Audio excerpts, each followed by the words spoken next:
Hello, everybody, and welcome back to Optimal Living Advice, or welcome for the first time if you're new here.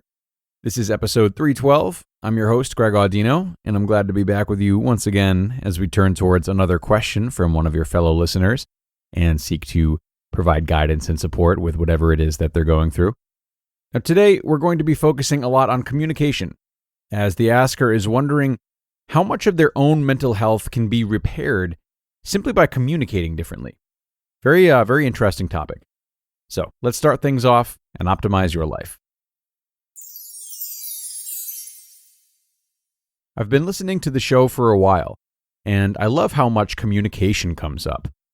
It's led to me paying more attention to how I communicate with others, and I had an aha moment recently. Not a very good one, though. That's what I want to ask you about. For as long as I can remember, I've struggled with self-respect. I find it a hard thing to really notice in daily life, but I'm starting to see how glaringly obvious it is when I'm communicating with just about anyone. The truth is that it's so incredibly rare for me to speak up for what I want. Everything is always about what others need and making their lives easier, and unfortunately, this makes it easier for me to resent people sometimes. But is this something that I can change about myself from the outside in? Can talking to people in a different way be enough to help me improve my level of self-respect? Okay, great to hear from you, Asker. And I love that the show has helped you to be more observant of yourself like this and is getting you thinking a bit more practically, it sounds like. I really enjoy this question a lot. And, that outside-in approach is something that I've always found extremely interesting when it comes to self-healing.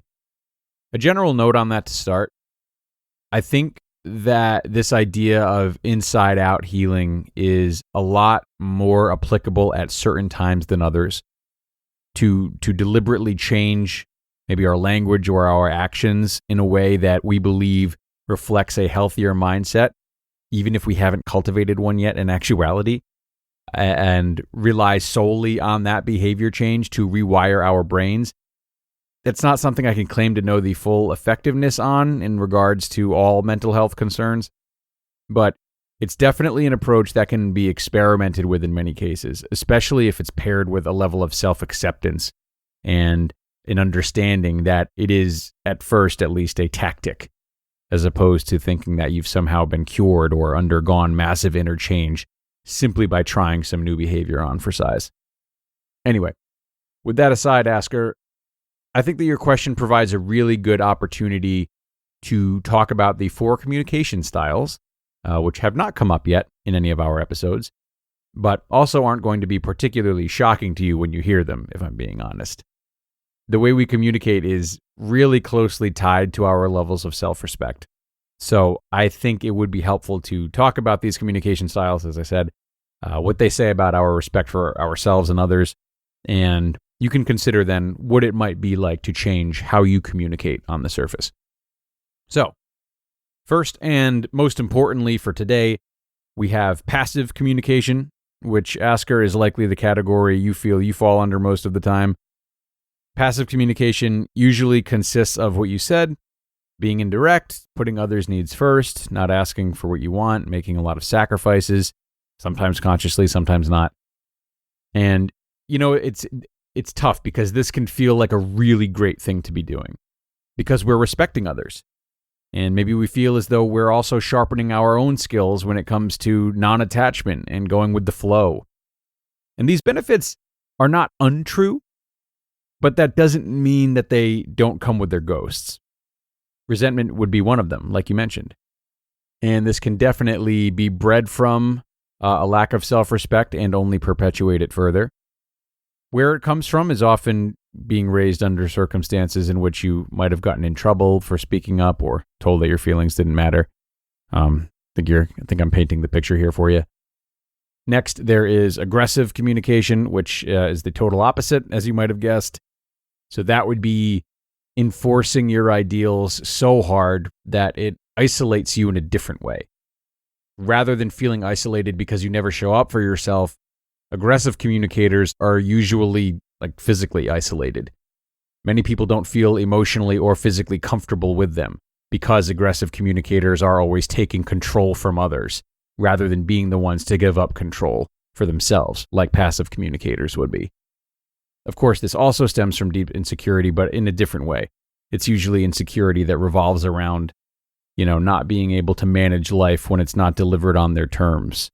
So then you mix them together, and you have passive-aggressive communication. We've all heard that. While aggressive communication showcases predominantly self-respect, and passive communication showcases predominantly respect for others. So this passive-aggressive communication doesn't achieve either. This is the more sheepish communication when you're aware of your frustrations, but you don't express them directly. It's often a lot of sarcastic comments or comments made behind the backs of others. It's really cyclical. It's very unhelpful. Arguably, I guess, the most destructive style of the four.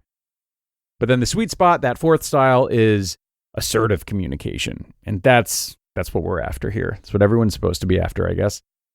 Assertive communicators are able to ask what they want, but not in a way that demeans others. And Asker, I hope this is when your ears are perking up. People who communicate assertively are able to remain cognizant of their needs as well as the needs of others. They can compromise well.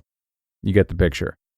And it's a really beautiful thing because there's the respect for others that you already have in addition to the self-respect that you yearn for. So that being said, if you have a history of low self-respect and passive communication, being assertive can feel really foreign to you at first. And you've probably tried to be assertive and know exactly what I'm talking about. You may feel as though you aren't allowed to do this, or that you're actually being aggressive by simply showing up for yourself, even if it's a really minor request. You may be putting yourself at the center of other people's emotions and managing their feelings too much, assuming that they are like you and will also feel condemned by you speaking up for yourself. Some people you interact with who have a bad habit of not taking responsibility for their own feelings might even say this to you, unfortunately. And we can sit here talking about it, and we can know that none of that would be valid, again, while we're just discussing it neutrally. But we both know, a lot of people know, it's really hard to feel that way in the moment. So for that reason, I do think that it'll be most helpful for you to probably speak with a counselor about your deeper relationship with self-respect. But I also think that actively leaning into an assertive communication style can indeed be a great and appropriate outside-in strategy for you. So how can we do that?